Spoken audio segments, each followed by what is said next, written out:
pastries. I've never looked at these chef outfits as a uniform, but I guess it really is. I think so, right? We have Donna here with us, and I'm so excited, Donna. Tell us where you're from and what you're going to make for us today.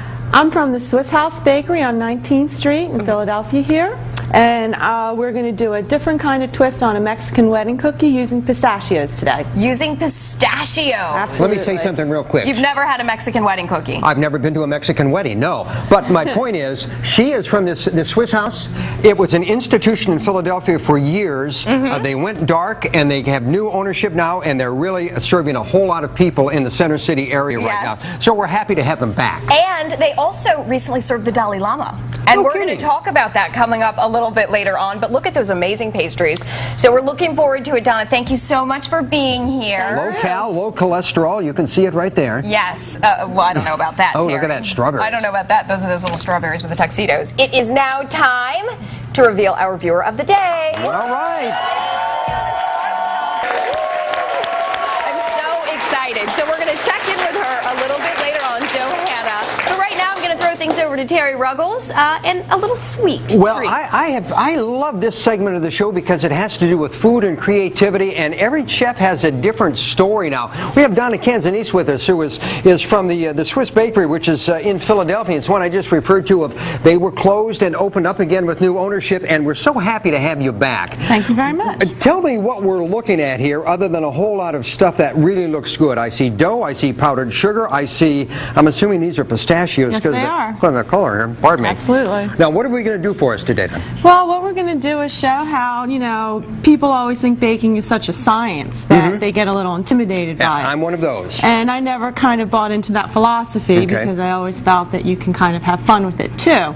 So my twist on our Mexican wedding cookies is that I've put pistachios into the cookie batter. All right, before we get into that, this is one of the few people who has made something for the Dalai Lama. Of course, he was up in Lehigh, in the Lehigh Valley, for about a week, and then came down to Philadelphia. Was at the Kimmel Center. Tell us how this evolved. What is it? Did the Dalai Lama call and say, "Hey, Donna, it's the Dalai. Give us some cookies"? What happened? Well, we basically got a phone call from his entourage saying that they wanted to present him a big birthday cake at the Kimmel Center, and our bakery was really the only option that they had because we're just the best in town. There we go. All right. Well, good for you. Did you get any feedback? Was he pleased?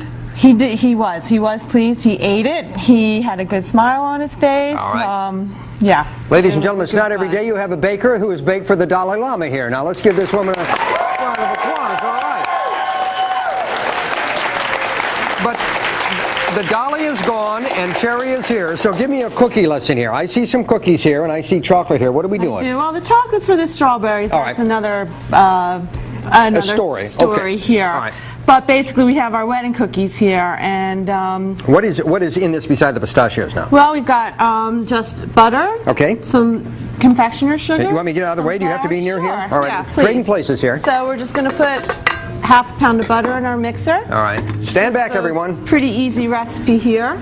And we'll just get some confectioner's sugar in there as well and make sure it doesn't make a mess all over the place. I don't see egg one here. No eggs in this recipe. Okay, good to know. Good to know. No eggs at all. Cholesterol people need to worry about that. That's right. Okay. No eggs. And then we're just going to get some flour in there as well. And from what I understand, the recipe will be posted on your website after the show. We do everything on the website. Absolutely. Basically.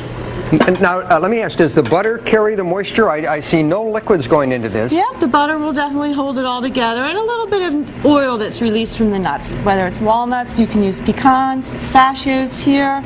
And this also looks fairly fast. Very fast. And also, from my standpoint of view, as the guy who has to do the dishes, this is less messy. Yes. Okay, I like it. I like this already. Forget the Dalai. Nice having that guy to do the scored dishes. points with the Ruggles here, yeah. So after this mixes for a couple minutes, it'll come together and form a solid mass like we've got here. Okay. And then we just take a cookie scoop. Let me move my cards here. I won't know what to say next time around here. Let me put these over here. We just make a nice scoop out of it. Put it on a baking pan that's lined with parchment paper, which you can find in your local store. A question for you. Parchment paper, or could you spray something, or should you not do that? You're frowning. Spray something, but I like using the parchment paper. It keeps the the baking pan nice and clean, Okay. and just works real well.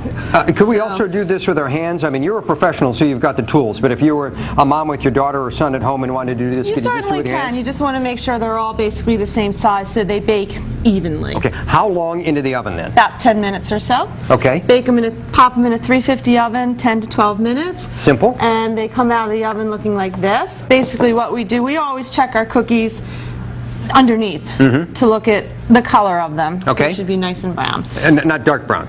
Nope, not dark Okay. brown, light brown. All right. And then after they're cool, you just take a bowl of confectioner sugar, put a couple cookies in, toss it around, shake them off, and that's your finished product there. All right, do this just a second. I've only been here 2 days, but I always take something to the audience because I know Very how to nice. suck up to an audience here. There you go. One for you. One for you. Go ahead. All right. All right. Don't worry about being messy. Give me a thumbs up or thumbs down there. Thumbs up? All right. All right, you've pleased the Dalai Lama and 2 people in the NBC 10 audience here, so Good this enough. is not bad. Good All right, let's enough. move over here now. What do we... Basically, we just we have some strawberries. We like dipping them. We offer mini pastry trays or for the holidays coming up in a couple months. So we've got some white chocolate and dark chocolate here, and And you've done this, you've melted this over water. This is a double boiler it is system? a double boiler. Yes. It won't work the other way, it just burns the chocolate if you... Yes. Okay. Totally. You can't get, if you get the chocolate too hot, it just seizes and it won't work at all. Okay. But another tip that I can give you guys is if you're dipping berries in chocolate, is if you dip the berry, you can kind of pull the chocolate off of the bottom of it, and then as it dries, it doesn't sit in a pool of chocolate. It makes a nice. So you've got it drier before you get it down to the paper, so to speak. Yeah, you're basically pulling all the excess chocolate off. All right, if And, I had my eyes shut, could I tell the difference between white and dark chocolate, or brown chocolate? If you had your eyes shut, meaning by tasting? Yes, yes. I think white chocolate tastes very different than a dark chocolate or a semi-sweet A sweeter chocolate. or...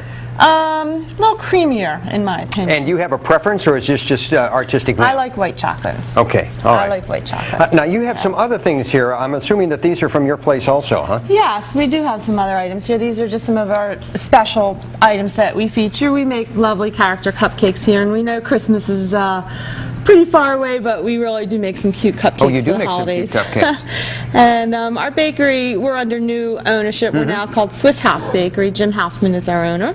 And the cake that we're most famous for is our hazelnut cake, if people are familiar with Philadelphia, our bakery. Good show. My grandmother actually used to get this cake One for more us. question I didn't ask about this. Because we live in an area that produces its own strawberries, but I also have, chef tells me I would rather use a California berry rather than a Jersey berry. Do you have a preference?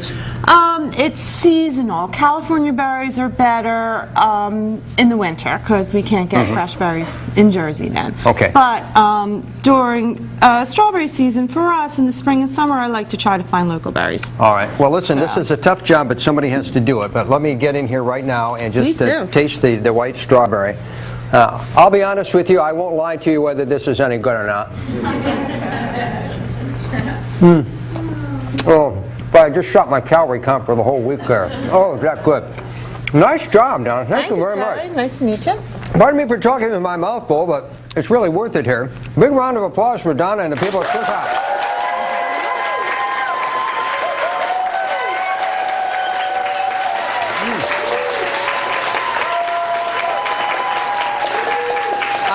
I'm going to take another bite, and we'll be back. People in the audience are going to get to sample some of these cookies. We'll be back. Don't go away.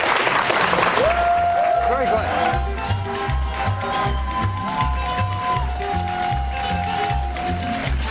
But my guess is it's still more.